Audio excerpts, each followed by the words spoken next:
नमस्कार, मैं हूं आपके साथ अंकिता पाल। बुलेटिन की शुरुआत करते हैं। द्रौपदी मुर्मू ने उपराष्ट्रपति पद के लिए नवनिर्वाचित सीपी राधाकृष्णन को पद और गोपनीयता की शपथ दिलाई है।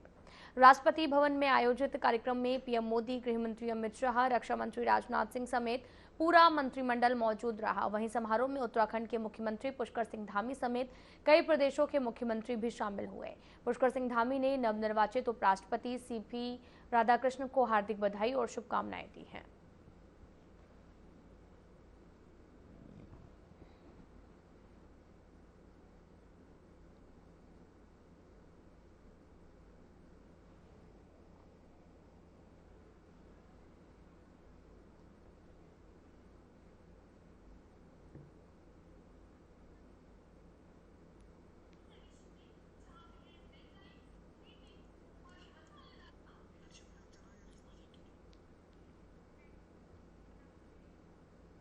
मॉरिशस के प्रधानमंत्री डॉक्टर नवीन चंद राम गुलाम का उत्तराखंड पहुंचने पर भव्य स्वागत हुआ और साथ ही जॉली ग्रांट एयरपोर्ट पर उनका भव्य स्वागत देखा गया। दरअसल मॉरिशस के प्रधानमंत्री काफी खुश और गदगद नजर आए। उत्तराखंड के लोक कलाकारों ने राज्य की संस्कृति छटा के दर्शन भी प्रधानमंत्री को कराए। स्वागत के बाद प्रधानमंत्री डॉक्टर नवीन चंद राम गुलाम सड़क मार्ग से ऋषिकेश के रास्ते नरेंद्र नगर स्थित होटल के लिए रवाना हुए। रास्ते में भी आजीविका मिशन से जुड़ी महिलाओं ने काफिले पर पुष्प वर्षा की, हाथ में मॉरिशस का झंडा लहराकर वेलकम टू उत्तराखंड कहा और इसके अलावा एनसीसी के छात्रों में प्रधानमंत्री के काफिले का स्वागत हुआ है। मॉरिशस के प्रधानमंत्री 15 सितंबर तक उत्तराखंड में रहेंगे।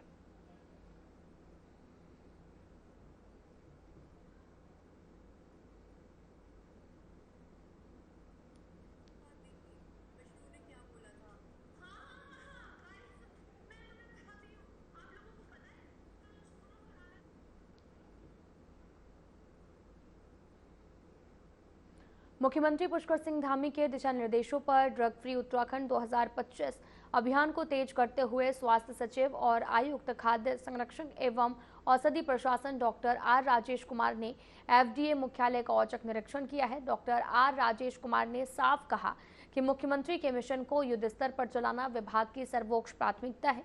इसमें किसी भी प्रकार की लापरवाही बर्दाश्त नहीं होगी। ड्रग्स फ्री उत्तराखंड 2025 केवल नारा नहीं बल्कि जमीनी स्तर पर चल रहा ठोस अभियान है।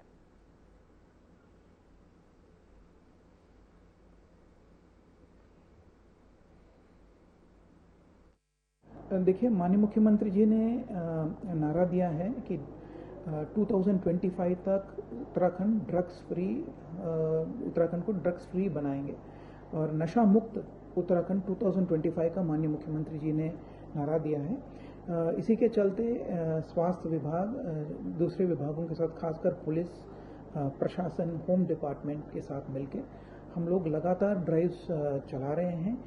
चाहे वो फार्मेसी शॉप्स हों या जो ड्रग मैन्युफैक्चरिंग यूनिट्स हों, वहाँ पे लगातार कार्रवाई की जा रही है। और पिछले कुछ महीनों में मैं आपको बताना चाहूँगा कि लगभग 450 से भी ज़्यादा जो ड्रग मैन्युफैक्चरिंग यूनिट्स हैं हमारे इंडस्ट्रियल एरियाज में, वहाँ पे चेकिंग इत्यादि की कार्रवाई हुई है।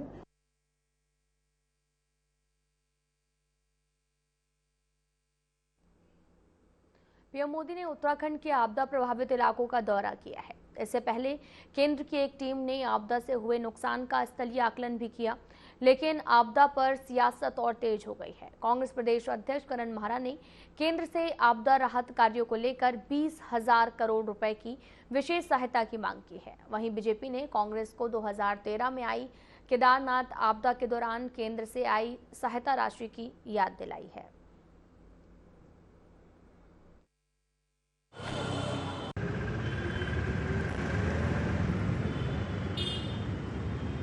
देखिए, मैंने पीएम मोदी से मांग की है कि उत्तराखंड को अलग से राहत पैकेज दी जाए और मैंने पत्र जिस दिन लिखा था उसमें और आज मेरे आंकड़ों में परिवर्तन आया है। मैंने 10,000 करोड़ की मांग की थी, सरकार ने 5700 करोड़ मांगा है। पर मेरा ये मानना है कि अकेले जोशीमठ को, जो पिछले वर्ष की घटना घटी पिछले 2 सालों में, जोशीमठ को ही ठीक करने में 6,000 करोड़ रुपये की आवश्यकता है। उसके अलावा आपने बहुगुणा ग्राम देखा होगा कर्णप्रयाग में, उसमें जो 35 मकान टूटे, उन लोगों को अभी तक भी उसी स्थिति में रखा गया है। गोपेश्वर में जो घटना घटी वो हाल है। नैनीताल में बलिया नाले से लेके तमाम जो है वो दरक रहा है।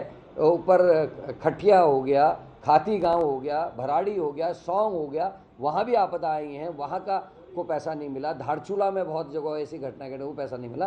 कांग्रेस की जब यहाँ भी सरकार थी और केंद्र में भी थी, 2013 की आपदा आई थी, मैं समझता हूँ बहुत बड़ी आपदा थी। उस समय कितनी कांग्रेस ने मांग की थी और कितनी कांग्रेस को मिली थी, कांग्रेस को ये भी बताना चाहिए। केवल हर मुद्दे पर राजनीति करना ये अच्छा नहीं है, राजनीति के लिए बहुत मुद्दे हैं। इसमें तो कांग्रेस ने राहत कार्य क्या किया, राहत में कहाँ जुटी, और अगर संवेदनशील है तो उनको बताना चाहिए।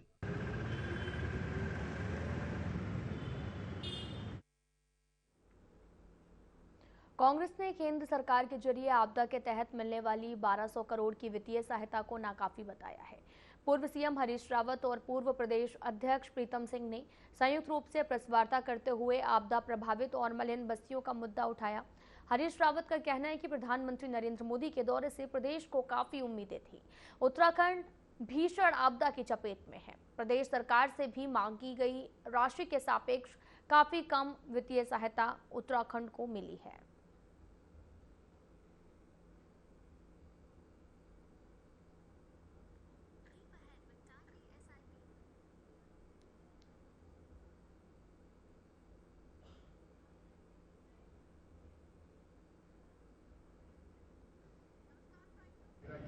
माननीय प्रीतम सिंह जी ने दो अति महत्वपूर्ण बिंदुओं पर, तत्कालिक महत्व के बिंदुओं पर, जिनमें एक राज्य में आई हुई आपदा और माननीय प्रधानमंत्री जी के राज्य में आगमन, राज्य सरकार द्वारा चाही गई, मांगी गई तथ्यात्मक रिपोर्ट के आधार पर तैयार की गई मांग के सापेक्ष बहुत कम धनराशि देने से जो आपदा पीड़ितों में और राज्य के लोगों में निराशा व्याप्त हुई है, हम उस निराशा से दुखी हैं। जिस तरीके से मलिन बस्तियों के परिप्रेक्ष्य में राज्य सरकार काम कर रही है, हम उसकी निंदा भी करते हैं।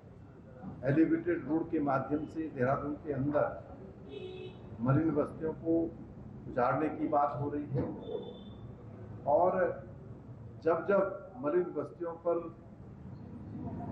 कोई आपत्ति आई है, कांग्रेस ने मलिन बस्ती के लोगों के साथ खड़े होने का काम किया है। और जब विरोध हुआ तो राज्य सरकार अध्यादेश के माध्यम से जो है मलिन बस्तियों को संरक्षित करने की बात करती आ रही है। हमने ये भी कांग्रेस मुख्यालय में प्रेस वार्ता का आयोजन किया गया, जिसमें कांग्रेस के वरिष्ठ नेता हरीश रावत और प्रीतम सिंह शामिल हुए हैं। उन्होंने राज्य और केंद्र सरकार पर निशाना साधा। प्रीतम सिंह ने राज्य को मिली 1200 करोड़ की आपदा राहत राशि को ऊंट के मुंह में जीरा बताया और कहा कि 2013 की केदारनाथ आपदा पर कांग्रेस ने प्रभावी नियंत्रण पाया था। उन्होंने आरोप लगाया कि एलिवेटेड रोड के नाम पर सरकार मलिन बस्तियों को उजाड़ रही है।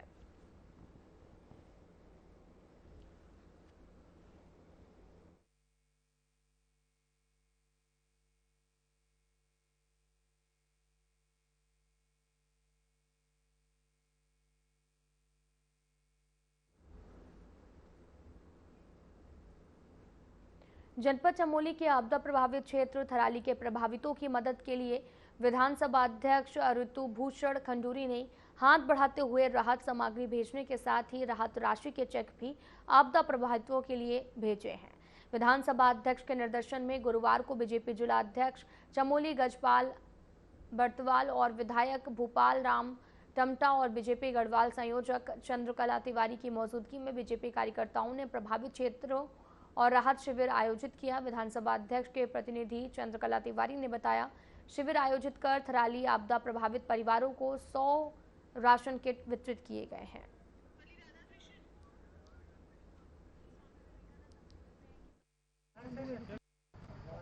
और आज माननीय विधानसभा अध्यक्ष ऋतु खंडूरी जी ने यहाँ पे जो ये आपदा प्रभावित थराली हमारा पूरा क्षेत्र हुआ है, तो ये चेपड़ों गांव हो गया, अपना थराली हो गया, यहाँ के लिए उन्होंने अपने माध्यम से अपने 100 किट से अत्यधिक यहाँ पे सामग्री भेजी है और 9,40,000 के जो उन्होंने चेक भेजे हैं, 94 चेक मेरे पास आए हैं। तो एक उन्होंने अपने प्रतिनिधि के रूप में यशपाल भाई को भी भेजा है और जो मेरे माध्यम से ऐसी बातचीत हुई थी कि भाई हम कैसे इस आपदा प्रभावित क्षेत्र से हम लोग, क्योंकि मैं जिलाध्यक्ष भी रही पूर्व में और जिस समय मैं जिलाध्यक्ष रही तो वो प्रदेश अध्यक्ष रही। थराली के अंदर जो आपदा आई हुई है उसमें शासन प्रशासन के द्वारा जो सूची अपने माननीय विधानसभा अध्यक्ष जी को जो सौंपी गई थी, माननीय विधानसभा अध्यक्ष जी के द्वारा उन लोगों के लिए चेक वितरण यहाँ पे हो रहे हैं और कुछ राहत सामग्री भी उनके द्वारा यहाँ पे भेजी गई है। अभी जो लोग प्रभावित हैं उन लोगों को चेक वितरण हुए हैं और जो लोग यहाँ पे आए हैं उनको जो है राशन के किट भी वितरण हुए हैं।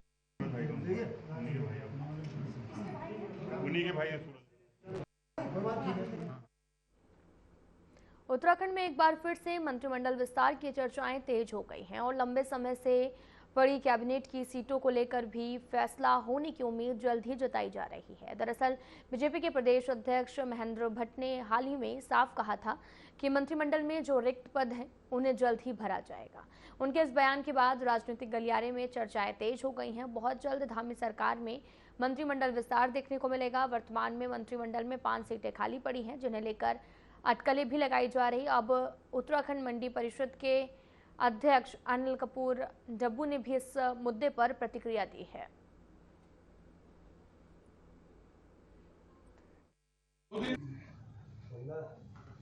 पार्टी का संगठन महिला है, केंद्रीय हाईकमान और माननीय मुख्यमंत्री जी और पार्टी संगठन मिलकर तय करेंगे। मंत्रिमंडल विस्तार के लिए माननीय मुख्यमंत्री जी कह रहे हैं कि जल्दी मंत्रिमंडल विस्तार होगा जी। अब मंथन के बाद, चिंतन के बाद, क्योंकि कई विधायक होते हैं, किसका क्या उपयोग होता है पार्टी तय करती है जी। किसके लिए संगठन में जगह है, किसके लिए कौन सा विभाग उसको चलाना है, क्या करना है। तो मैं समझता हूँ कि माननीय मुख्यमंत्री जी ने कह दिया है कि हम बहुत जल्दी मंत्रिमंडल विस्तार करेंगे और मुझे लग रहा है इस पर कहीं ना कहीं चिंतन मनन हो रहा। कब तक माने, क्योंकि अभी नवरात्रि होता है, दिवाली तक, कब तक? अब वो पार्टी को तय करना पड़ेगा कब समय आएगा, कौन सा उचित समय रहेगा। ऐसे जनता के बीच में जाने के लिए अच्छे नुमाइंदे चाहिए, तो वो सब चिंतन मन के, क्योंकि इसमें काफी चिंतन मन की बात ही। विधायक जी माननीय विधायक जी नमस्ते। मैं कर रहा हूँ भाई, मुझे दो दिन। उत्तराखंड के मुख्य सचिव आनंद बर्धन शुक्रवार को हरिद्वार दौरे पर रहे, जहां उन्होंने सबसे पहले कुंभ क्षेत्र के कोर एरिया का भ्रमण किया है। कुंभ में कौन कौन से कार्य किए जा सकते हैं, उनकी संभावनाओं को परखा है। मुख्य सचिव ने अधिकारियों के साथ मिलकर अभी तक की गई तैयारियों की समीक्षा की है। आगामी कामों को लेकर भी चर्चा की गई है और साथ ही आनंद बर्धन ने बताया कि कुंभ में पेशवाई और शाही स्नान जैसे तमाम पर्वों को अखाड़ा परिषद और अखाड़ों के साथ बैठकर तय किया जाएगा। उन्होंने कहा कि संतों के अनुरूप ही इस कुंभ का स्वरूप तैयार किया जाएगा। हरिद्वार बस स्टैंड को लेकर मुख्य सचिव ने साफ कहा कि इससे जुड़े हुए सभी लोगों के साथ चर्चा कर इस पर निर्णय लिया जाएगा।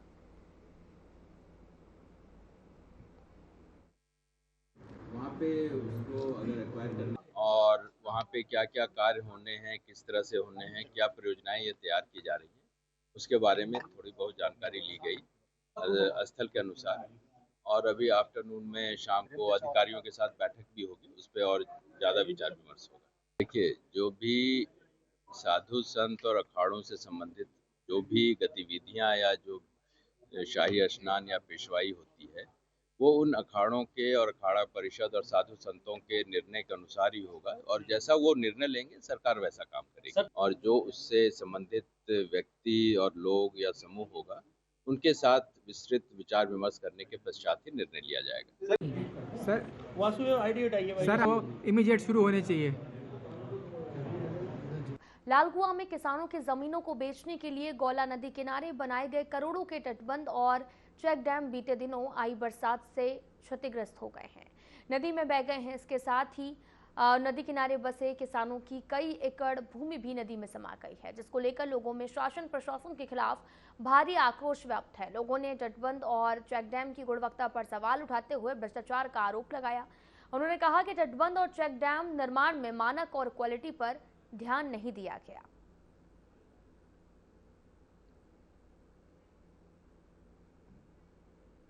नदी में बहुत बड़े बड़े डेल्टा बन जाते हैं तो उसका सरकार को चुगान करना चाहिए। वो बहुत महत्वपूर्ण है क्योंकि उससे सरकार को राजस्व भी जाता है। जब वो चुगान होगा तो पानी का बहाव पूरी नदी में समांतर रहेगा और उससे क्षेत्र में भूमि का कटाव भी कम रहेगा। तो मैं ये कहना चाहती हूँ सरकार से ये काम करें और जो क्षेत्र के जनप्रतिनिधि हैं वो भी इसमें ध्यान दें, क्योंकि इसमें इस क्षेत्र में बहुत मेहनत मजदूरी करके ये जमीन लोगों ने जोड़ रखी है और वो जमीन को अपने सामने मैंने देखा परसों के एक वीडियो में, एक मकान बड़ी मुश्किल से बनाया था गरीब परिवार ने और उसको उस घर को तोड़ के उसकी चौखट निकाल के उसकी ईंटें निकाल के वो दूसरी जगह शिफ्ट कर रहे थे। तो मुझे भी बड़ा दुख हुआ। अगर सरकार की नीयत साफ है, उन्होंने उस क्षेत्र को बचाने के लिए तटबंध बनाए हैं या चैनलाइजेशन किया है, तो उसका लाभ क्यों नहीं मिला? आखिर ऐसे तटबंध क्यों बने जो एक ही बरसात के शुरू होने में ही बह गए? ये तो बहुत गंभीर विषय है। सरकार पर प्रश्न लगता है, प्रशासन पर प्रश्न लगता है कि आखिर ऐसे तटबंध बनाए क्यों गए जिनका प्रॉपर डिजाइनिंग नहीं थी। उनके अस्तित्व पर ही ऐसा संकट क्यों आ गया कि जो शुरुआत की बरसात में ही चले गए। सरकार से यही मांग करना चाहेंगे, क्योंकि आपको पीछे दिख रहा होगा कि कितना एकड़ों के हिसाब से ज़मीन यहाँ पर चले गई है और जो सामने घर दिख रहा था वो घर भी चला गया, 2 कमरे का जो बचा हुआ था। तो मैं ये मांग करना चाहेंगे हम डीएम साहिबा से कि इसकी जांच होनी चाहिए और निष्पक्ष जांच होनी चाहिए। जो जांच करने वाली जो भी संस्था है वो बदलनी चाहिए, जिससे कि निष्पक्ष जाँच हो सके। क्योंकि हो सकता है कि सरकार का दबाव हो, इसमें सरकारी दबाव हो और निष्पक्ष जांच ना हो सके, तो इसलिए जांच की संस्था बदली जाए और निष्पक्ष जांच हो जाए, जिससे कि एक निकट भविष्य में एक अच्छे परिणाम आ सके। हमें तो तटबंध होने चाहिए, यहाँ पर ऐसा होना चाहिए। हर साल जेसीबी चलती है और मशीनें आती है, इससे तो कोई वो नहीं हो रहा है। हमें तो मतलब ऐसे नीचे से दीवार सही तो काम हो, तो हमारा भी कोई व्यवस्था होनी चाहिए। हम विधायक जी के पास गए तो विधायक जी बोले क्या कहते हैं मशीन आप लाओ और क्या कहते हैं मैं बजट में दूंगा। अगर हमारे पास ही अगर मशीन लाने को वो होती तो हम अपनी उससे करवा के बजट भी हम पैसा भी हम ही लगा के जिसको वो कर लेते हैं। करेंगे कि ये इनका स्थायी समाधान हो और ये चैनल बने, ये कोई समाधान नहीं है, क्योंकि हर वर्ष ये चैनल बनते हैं। 2012 से चैनल बनते आ रहे हैं हर किसी की सरकार में, लेकिन आप देख लीजिए कितना बचा चैनल को इसका स्थायी समाधान नहीं है। एक ही इसका है कि इसमें दिवालीकरण हो जाए पूरा, या इसमें चुगान हो जाए बीच में, जैसी और जगह चुगान हो रहा है। अगर यहाँ नदी में चुगान होगा तो कहीं ना कहीं तब जाके गांव हमारा बच सकता, नहीं तो हर बार की तरह जैसे इस बार कितने मकान पिछले बार भी बहे, हर बार गौला में यहाँ नुकसान ही होता है। एकड़ों के हिसाब से यहाँ लोगों की जमीन बह गई है। इस समय से हम देखते आ रहे हैं करोड़ों के जो इनके चैनल हैं, तटबंध हैं, ये नदी में समा चुके हैं। और जो लोगों की ज़मीनें हैं, आप देख रहे होंगे मेरे पीछे जो पुराने तटबंध हैं वो दिखाई दे रहे होंगे। कई एकड़ों ज़मीन ग्रामीणों की नदी में समा गई है, लेकिन इस सरकार को कोई फ़र्क नहीं पड़ता इससे, है ना। जब ठीक बरसात आ जाती है तो ये जेसीबी लेके आ जाते हैं, चैनल बना लेते हैं। एक हिसाब से ये जो पैसा आता है ना उसको ये कंज्यूम करते हैं, है ना, उसके लिए ये काम करते हैं। इन्हें जनता से कोई सरोकार नहीं है और ये जनता की ज़मीनें पानी में डूबती रहेगी, गौला नदी ज़मीनों को काटती रहेगी। बरसात के मौसम में बढ़ी हुई नमी और तापमान में उतार चढ़ाव के कारण सर्दी, खांसी, बुखार, दस्त और त्वचा रोगों का खतरा कई गुना बढ़ जाता है। खासकर चर्म रोग इस मौसम में ज़्यादा देखने को मिलते हैं।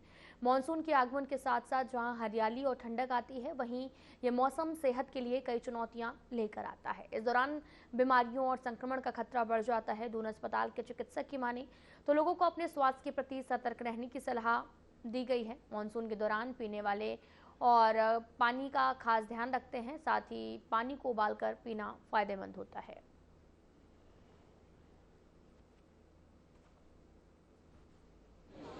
बहुत खतरा है। जैसे कई लोगों को जो मेडिकल स्टोर में जाके दवाई लेते हैं उनको पता नहीं रहता कि कई बार बहुत ज़्यादा टॉक्सिक दवाइयाँ भी दे देते हैं। कई लोग स्टेरॉइड दे देते हैं कि जल्दी आराम हो जाएगा, और उसमें ब्लीडिंग डिसऑर्डर होने का खतरा रहता है, इम्यून डिफिशियंसी हो जाती है।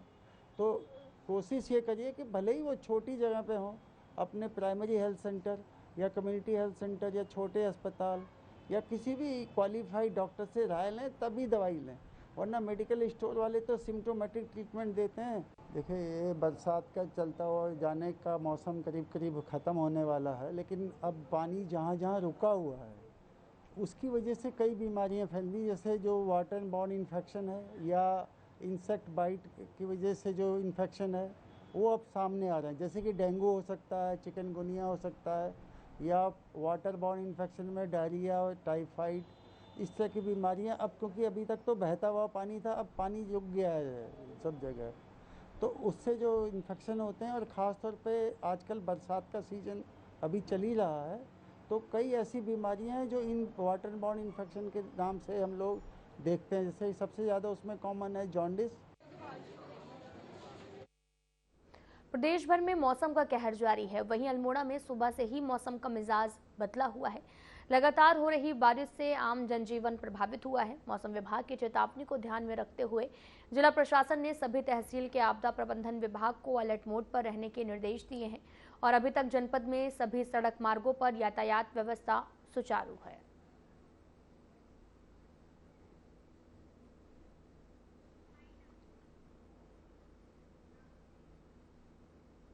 फिलहाल बुलेटिन में इतना ही। नमस्कार।